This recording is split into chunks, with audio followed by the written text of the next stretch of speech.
आइए आज हम लोग स्टडी करेंगे क्वेश्चन नंबर 9।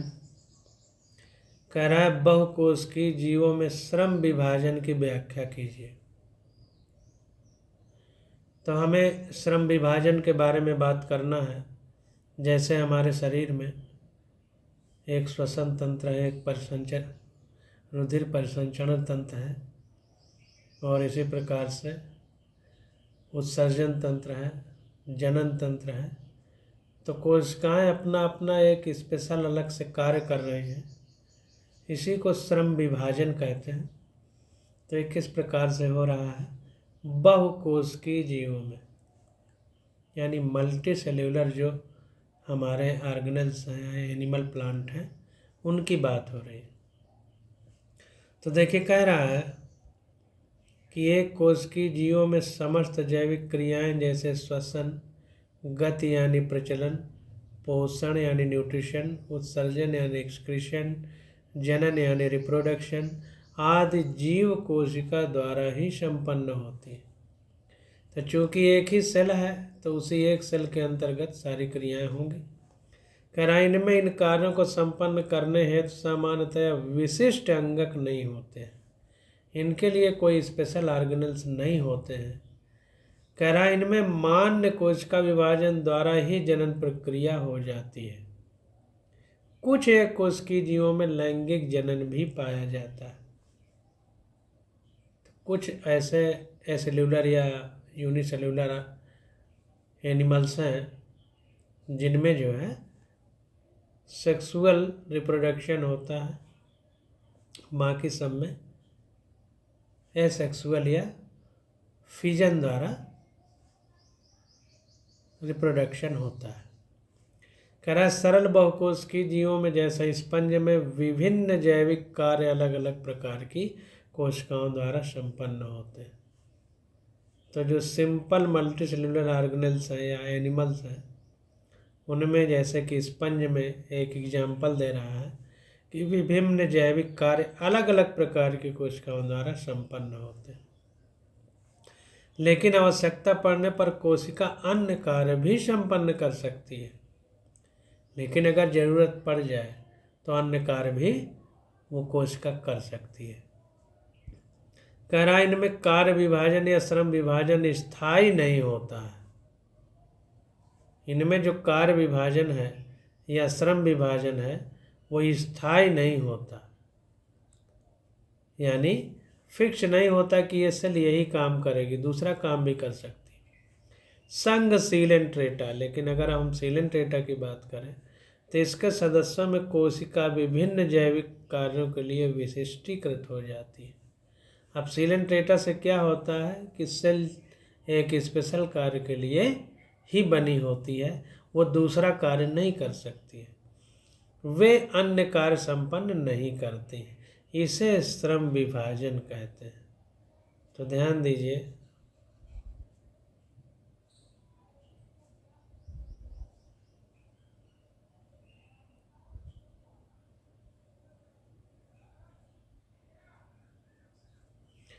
तो श्रम विभाजन किसे कहते हैं, ये बात हम लोगों ने स्पष्ट रूप से समझा कि सेल जो है एक विशेष कार्य के लिए स्पेशलाइज हो जाती है, फिर वो वही काम करती है।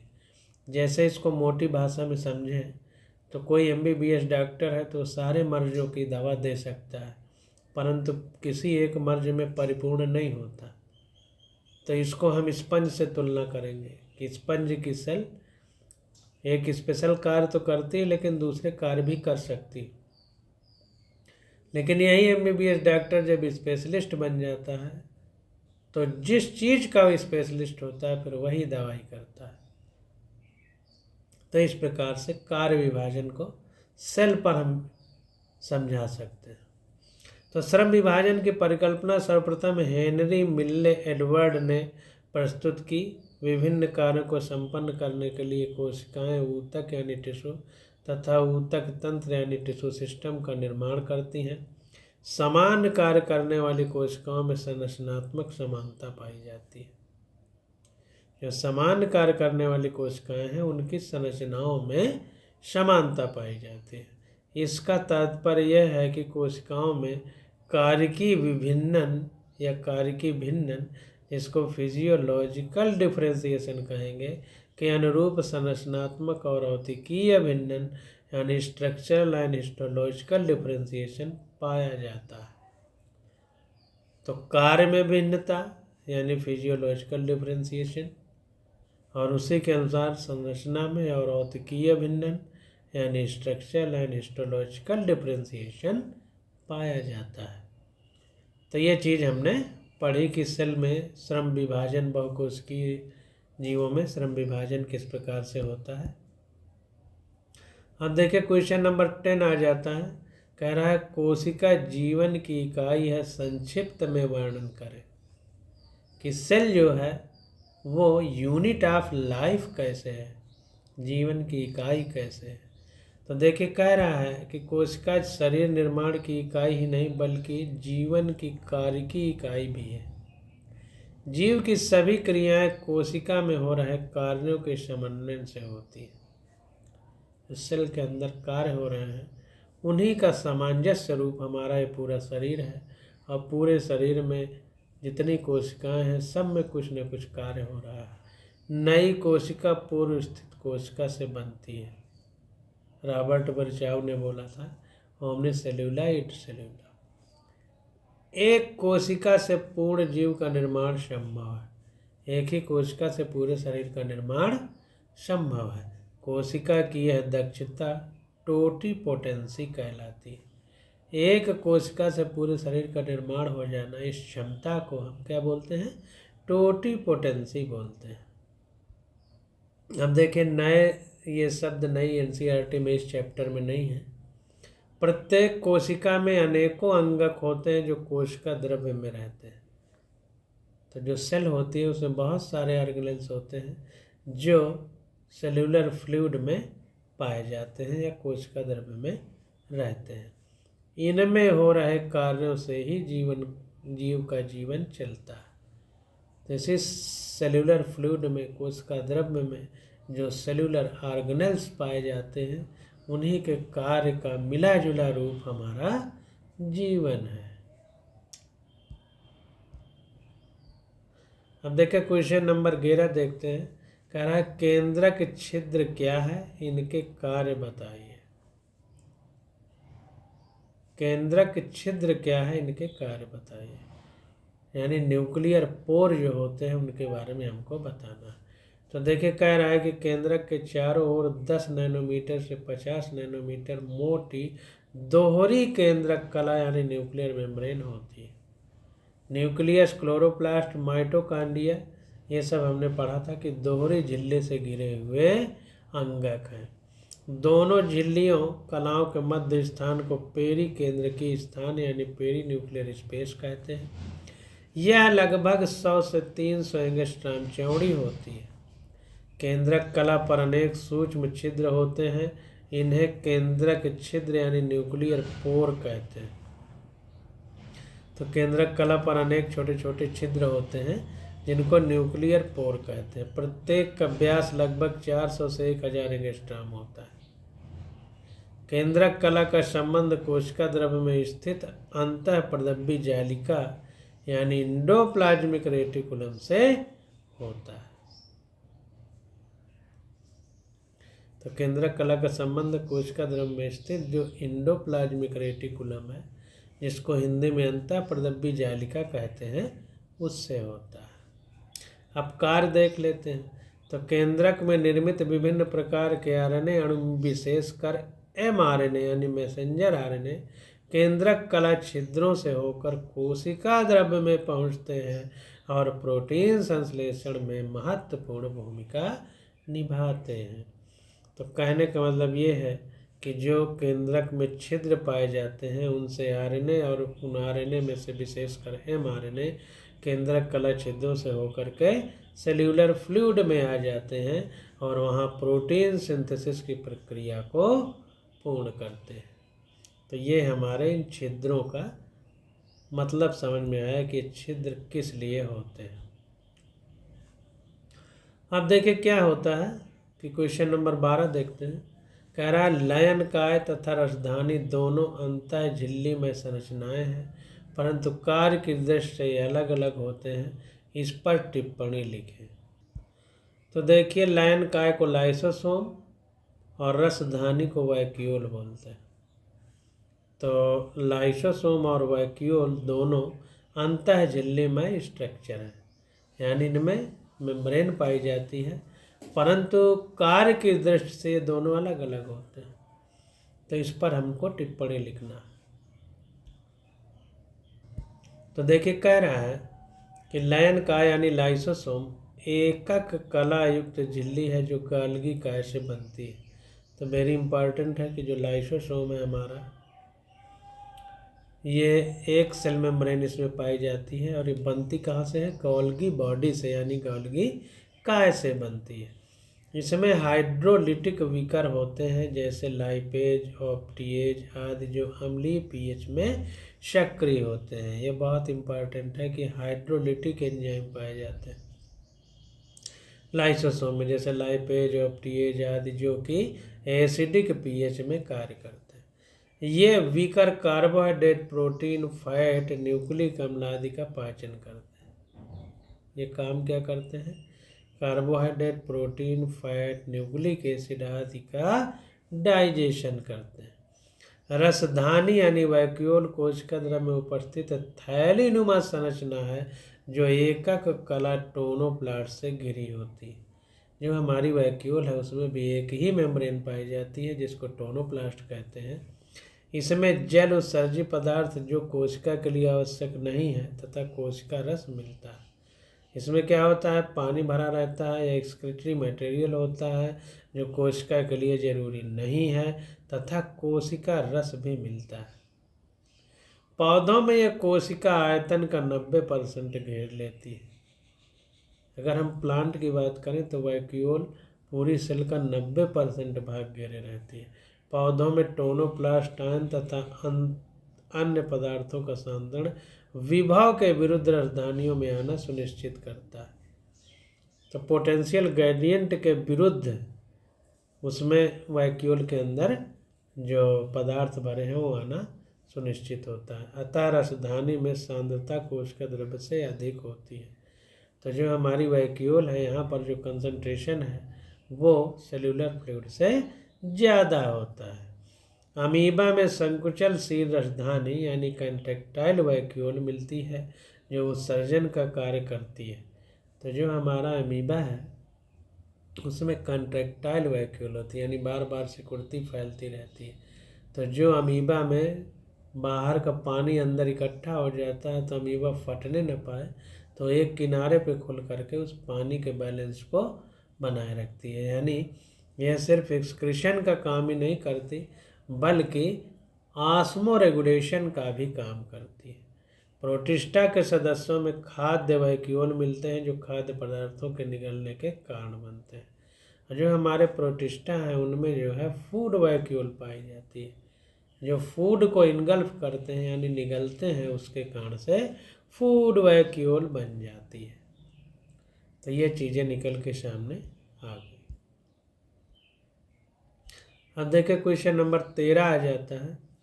कह रहा है कि रेखांकित चित्र की सहायता से निम्नलिखित की संरचना का वर्णन कीजिए। केंद्रक और तारक का है। तो पहले हम केंद्रक की बात करेंगे। तो देखिए, कह रहा है कि सामान्यतः कोशिका का सबसे बड़ा, स्पष्ट तथा महत्वपूर्ण कोशिकांग क्या होता है? केंद्रक होता है। तो सबसे बड़ा है देखिए, और महत्वपूर्ण भी है। सर्वप्रथम इसकी खोज रॉबर्ट ब्राउन ने की थी। तो रॉबर्ट ब्राउन ने हमारे केंद्रक की खोज की थी। यह एक सघन गोल अथवा अंडाकार संरचना है। एक कोशिका में इनकी संख्या सामान्यतः एक यूनिन्यूक्लिएटेड होती है। कभी कभी इनकी संख्या दो द्विकेंद्रकीय यानी बाइन्यूक्लिएट अथवा अनेक यानी बहुकेंद्रकीय, जिसको मल्टीन्यूक्लिएट कहते हैं, होती है। पादप कोशिका के परिपक्वन के साथ साथ रिक्तिका के केंद्र में स्थित होने से यह कोशिका दृत यानी प्रिमोर्डियल यूट्रिकल में एक ओर आ जाता है। तो ध्यान दीजिए कि पादप कोशिका के परिपक्वन के साथ साथ रिक्तिका के केंद्र में स्थित होने के कारण, यानी जो वैक्यूल है वो केंद्र में स्थित हो जाती है, जिसके कारण होने से यह कोशिका दृत यानी प्रिमोर्डियल यूट्रिकल में एक ओर आ जाता है। तो यह न्यूक्लियस क्या होता है, एक तरफ चला जाता है। अब थोड़ा सा न्यूक्लियस की संरचना के बारे में हम लोग समझेंगे। तो देखिए स्ट्रक्चर में कह रहा है कि केंद्रक के चारों ओर दोहरी केंद्रक कला मिलती है, यानी डबल मेम्ब्रेन पाई जाती है। यह कला एकक कला यानी यूनिट मेम्ब्रेन के समान ही लाइपोप्रोटीन की बनी होती है। दोनों कलाओं के मध्य परिकेंद्रीय स्थान यानी पेरीन्यूक्लियर स्पेस मिलता है। केंद्रक कला सतत यानी कंटिन्यूअस नहीं होती, इसमें बीच बीच में छिद्र होते हैं जिन्हें न्यूक्लियर पोर कहते हैं। इसके बारे में हम लोग पढ़ चुके हैं। व्यास लगभग 400 होता है एंगस्ट्रॉम। ये केंद्रक द्रव्य तथा कोशिका द्रव्य में संबंध बनाए रखते हैं जो पोर होते हैं। बाह्य केंद्रक कला का संबंध अंतःप्रद्रव्य जालिका से होता है। बाहरी केंद्रक कला पर राइबोसोम चिपके होते हैं, चित्र भी हम देख लेंगे। केंद्रक कला के अंदर प्रोटीन युक्त सघन तरल होता है जिसे न्यूक्लियोप्लाज्म यानी केंद्रक द्रव्य बोलते हैं। ये सघन प्रोटीन युक्त होता है, यानी प्रोटीन युक्त कंडेंस गाढ़ा होता है। केंद्रक द्रव्य में प्रोटीन तथा फास्फोरस की मात्रा अधिक होती है। इसमें न्यूक्लियो प्रोटीन मिलते हैं। केंद्रक द्रव्य में केंद्रिक यानी न्यूक्लियोलस तथा क्रोमैटिन सूत्र मिलते हैं। तो जो हमारा न्यूक्लियर फ्लूइड है उसमें न्यूक्लियोलस होगी और क्रोमैटिन फाइबर पाए जाएंगे। केंद्रिक सामान्यतः एक परंतु कभी कभी अधिक भी हो सकते हैं। जो न्यूक्लियोलस है हमारा वो जनरली संख्या में अकेले होता है, लेकिन एक से ज़्यादा भी हो सकता है। केंद्रिक में आरएनए यानी राइबोसोमल आरएनए संश्लेषण होता है, यानी आरएनए सिंथेसिस होती है। आरआरएनए, एमआरएनए, आरआरएनए, टीआरएनए ऐसे होते हैं जो राइबोसोम के लिए आवश्यक है, जो कि राइबोसोम इसीलिए आर लगा हुआ। केंद्रिक कोशिका विभाजन के समय लुप्त हो जाते हैं। ध्यान दीजिए जो हमारा न्यूक्लियोलस है जब सेल डिवीजन होता है तो ये लुप्त हो जाते हैं, यानी डिसअपियर हो जाते हैं, ख़त्म हो जाते हैं। अब देखिए थोड़ा सा डिटेल हम लोग क्रोमैटिन थ्रेड के बारे में पढ़ेंगे। तो देखिए कह रहा है कि सामान्य अवस्था में जाल के रूप में होते हैं।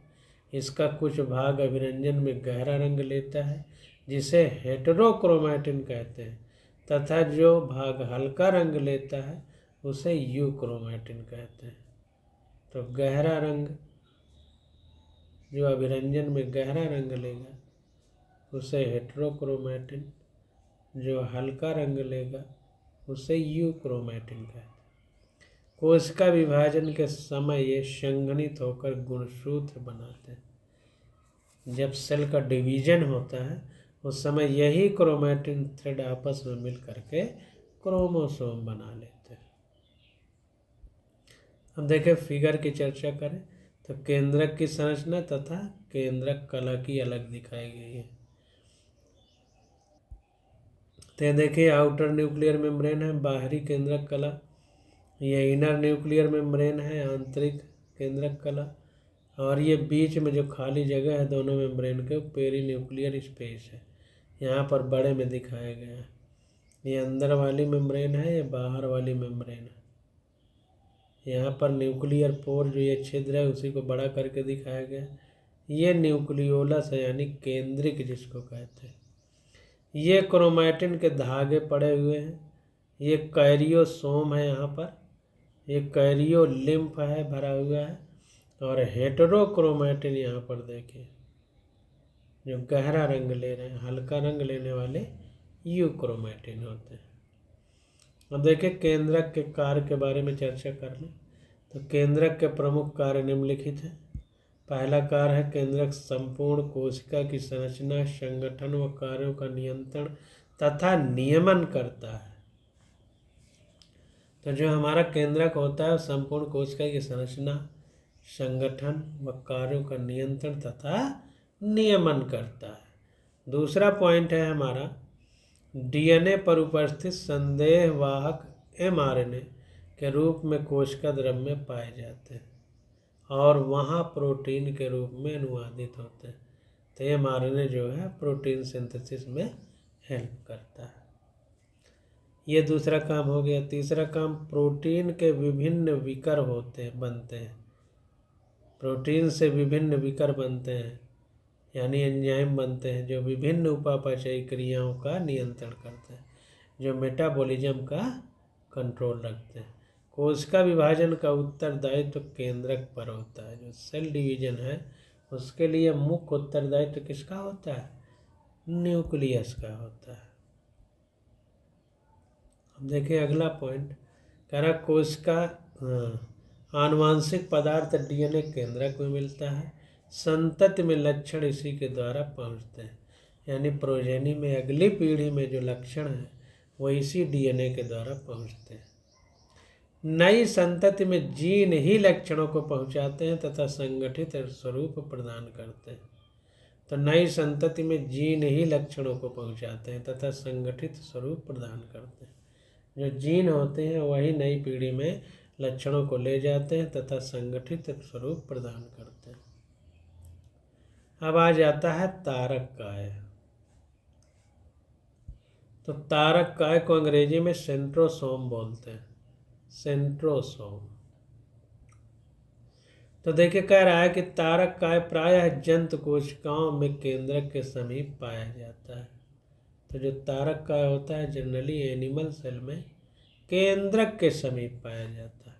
कुछ शैवाल तथा कवक आदि भी पादप कोशिकाओं में भी तारक काय पाया जाता है। तो ऐसा नहीं कि प्लांट में पाया नहीं जाता, लेकिन मेनली एनिमल सेल में ही न्यूक्लियस के समीप पाया जाता है, जबकि शैवाल और फंगस यानी एल्गी और फंगस में भी पाया जाता है। तारक कार में 2 सेंट्रियोल पाए जाते हैं। प्रत्येक सेंट्रियोल 9 जोड़े 9 सेट त्रिक तंतुओं यानी ट्रिपलेट फाइबर से बना होता है। तो सेंट्रियोल 2 होते हैं, प्रत्येक सेंट्रियोल 9 जोड़े त्रिक तंतुओं यानी ट्रिपलेट फाइबर से बना होता है। प्रत्येक त्रिक तंतु में 3 सूक्ष्म नलिकाएं यानी माइक्रोट्यूब्यूल्स एक रेखा में स्थित होती है। तो त्रिक का मतलब ही है कि 3 होंगी। तो 3 माइक्रोट्यूब्यूल एक रेखा में स्थित होती है। ये त्रिक तंतु एमार्फस पदार्थ में धंसे होते हैं। एक एमार्फस पदार्थ होता है उसी में ये धंसे होते हैं। सेंट्रियोल के चारों ओर स्वच्छ कोशिका द्रव्य का आवरण होता है, इसे सेंट्रोस्फियर कहते हैं। तो ये जो कोशिका द्रव्य स्वच्छ कोशिका द्रव्य का जो आवरण होता है इसे सेंट्रोस्फियर बोलते हैं। सेंट्रियोल तथा सेंट्रोस्फियर मिलकर तारक काय यानी सेंट्रोसोम बनाते हैं। तो सेंट्रोस्फियर और ये सेंट्रियोल जो है ये आपस में मिल करके सेंट्रोसोम कहलाते हैं। अब देखें आगे देखते हैं, ये फिगर हमारा है। तो ये फिगर में देखिए यहाँ पर ये दिखाया गया है, इसको पहले देख लेते हैं। कह रहा है सेंट्रोसोम का इलेक्ट्रॉन सूक्ष्मदर्शी चित्र है। तो यहाँ पर देखिए ये 3-3 का देखिए ये दिखाया गया है, ट्रिपलेट जिसको कहा गया था। ये मैस्यूल्स है और ये जो है पेरीफेरल ट्रिपलेट ऑफ माइक्रोट्यूब्यूल्स, ये जो 3-3 के उसमें। अब इसको देखिए बड़ा करके दिखाया गया है। तो यहाँ पर एक झिल्ली दिखाई दे रही है। ये 3-3 के ट्रिपलेट जो हैं इस तरह दिखाई देंगे अगर इसको हम ऐसे काट देंगे खड़ा खड़ा। तो ये 3-3 के ऐसे ट्रिपलेट दिखाई देते हैं। ये बाहर की ये झिल्ली है और ये सेंट्रल स्पेस है अंदर वाला, ये आउटर मैट्रिक्स है और ये इनर मैट्रिक्स है। तो ये फिगर है हमारा सेंट्रोसोम या तारक काय का, और वो भी इलेक्ट्रॉन सूक्ष्मदर्शी से जो देखा गया है वो फिगर है हमारा। अब तारक काय के कार्य देख लेते हैं। तो यह कोशिका विभाजन के समय स्पेंडल का निर्माण करता है। तो वेरी वेरी मोस्ट इम्पॉर्टेंट है, जब सेल डिवीजन होता है तो सेंट्रोसोम का काम होता है स्पिंडल फॉर्मेशन। तारक काय विभाजित होकर विपरीत ध्रुवों का निर्माण करते हैं।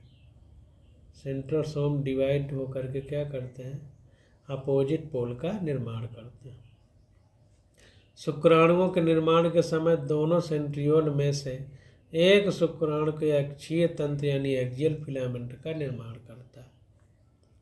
तो शुक्राणुओं के निर्माण के समय दोनों सेंट्रियोल में से एक शुक्राणु के अक्षीय तंत्र यानी एक्सियल फिलामेंट का निर्माण करता है। तो ये बहुत इम्पॉर्टेंट बात है कि जब स्पर्म का फॉर्मेशन होता है उस समय दोनों सेंट्रियोल में से एक जो है शुक्राणु के अक्षीय तंत्र यानी एक्सियल फिलामेंट का निर्माण करता है। हम देखें क्वेश्चन नंबर 14 आ जाता है। तो कह रहा है कि गुणसूत्र बिंदु क्या है। गुणसूत्र बिंदु की स्थिति के आधार पर गुणसूत्र का वर्गीकरण किस रूप में होता है। अपने उत्तर को देने हेतु विभिन्न प्रकार के गुणसूत्रों पर गुणसूत्र बिंदु की स्थिति को दर्शाने हेतु चित्र बनाइए। तो ये चीज़ हम लोग एनसीईआरटी में पढ़ चुके हैं। तो गुणसूत्र बिंदु की स्थिति के आधार पर हम लोग बताएंगे कि गुणसूत्र के क्या क्या टाइप में बांटा गया है। इसको थोड़ा इंग्लिश वाली बुक में भी देख लेते हैं। तो देखिए गुणसूत्र बिंदु को सेंट्रोमियर बोलेंगे। गुणसूत्र बिंदु को हम लोग क्या बोलेंगे, सेंट्रोमियर बोलेंगे। तो देखिए कह रहा है कि गुणसूत्र बिंदु की स्थिति के आधार पर गुणसूत्र का वर्गीकरण किस रूप में होता है। तो गुणसूत्र व गुणसूत्र बिंदु की स्थिति को दर्शाने हेतु चित्र भी हमको बनाना है। तो इसको देखते हैं एक एक। तो गुणसूत्र बिंदु को इंग्लिश में सेंट्रोमियर बोलेंगे। तो प्रत्येक गुणसूत्र दो अर्ध गुणसूत्र या क्रोमैटिड से बना होता है। तो वेरी वेरी मोस्ट इम्पॉर्टेंट कि जो हमारा गुणसूत्र यानी क्रोमोसोम है उसको अगर बीच से फाड़ दिया जाए तो एक भाग जो होगा उसको हम क्रोमैटिड बोलते हैं। क्रोमैटिड पर क्रोमोमियर स्थित होते हैं। गुणसूत्र के दोनों क्रोमैटिड गुणसूत्र बिंदु या सेंट्रोमियर पर परस्पर जुड़े रहते हैं।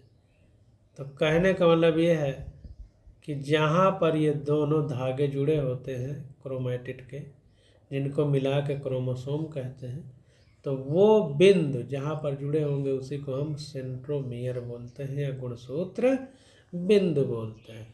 गुणसूत्र बिंदु की स्थिति के आधार पर गुणसूत्र निम्नलिखित प्रकार के होते हैं।